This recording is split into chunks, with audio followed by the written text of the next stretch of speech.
Welcome to footballgameplan.com, where football makes sense. I'm Memory Hunt, the czar of the playbook, bringing you an NFL Week 1 preview between the San Francisco 49ers and the Green Bay Packers. Let's start with San Francisco in this ball game, and the first thing I want to say is that the vertical passing game has to come ready to play versus Green Bay. You have to be able to attack these guys vertically. You bring in all those new weapons. Don't be afraid to use them. Manningham, Randy Moss, you have two talented tight ends, Vernon Davis and Delaney Walker.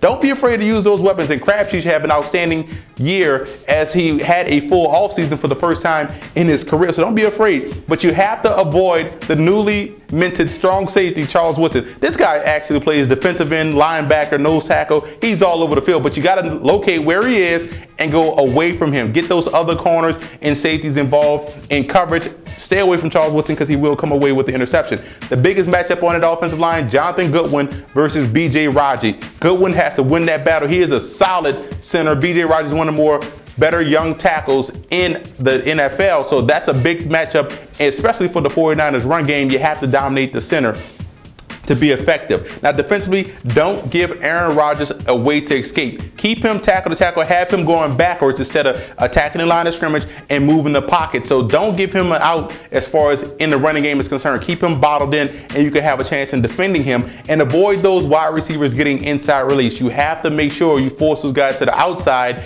and that way Rodgers has to go over the top. Don't allow them inside release because he can fit that football in there. When I look at the X factor, it has to be Alex Smith and Greg Roman, the offensive coordinator. They have to call a great game. They have to mix in a lot of passing in order to have some success. Now, when I look at Green Bay can't forget that they signed Cedric Benson. That's the real reason why you go and get Cedric Benson. I was ecstatic when they got that guy because that means they can run the football, be a lot more balanced, and that makes a well-balanced Green Bay team is a dangerous Green Bay team. I don't want to face a Green Bay team that's well balanced. And also spreading out that Niners defense and taking advantage of the individual matchups, that goes without saying. That's one thing that the Packers do exceptionally well, better than any team in the league. They spread you out and take advantage of those matchups. And the screen game has to be, a forefront of your passing attack.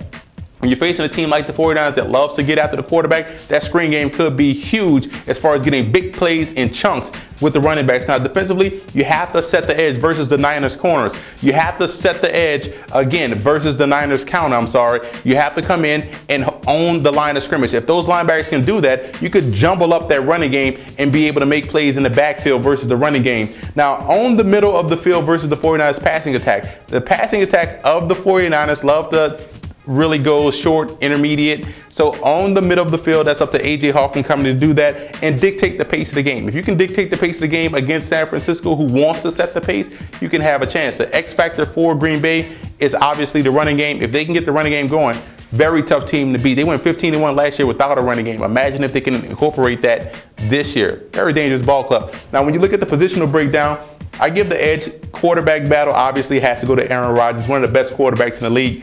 49ers have the advantage with the depth they have at the tailback position. I think they're even with wide receivers. With the new additions the 49ers had, they're very even. Tight end obviously goes to San Francisco. They're two consistent guys. I love their offensive line as well. Think they're even on the defensive line, and I give the edge to the 49ers with the linebackers and the secondary. I know there's Charles Woodson back there for Green Bay, but to me, it's a one-man band. I like the 49ers collective depth they have in the secondary position, and the special teams aspect has to go to San Francisco. They have an outstanding kicker and also very good return units with Ted Ginn. Huge game right here. Some may call this an NFC Championship game in Week 1. I'm going with the 49ers. I love what they bring to the table. That defense returns 11 starters. They added depth in the secondary. That's a big thing, especially when you're playing a team like Green Bay. I think they will control the pace of the game and also eliminate what Green Bay wants to do offensively.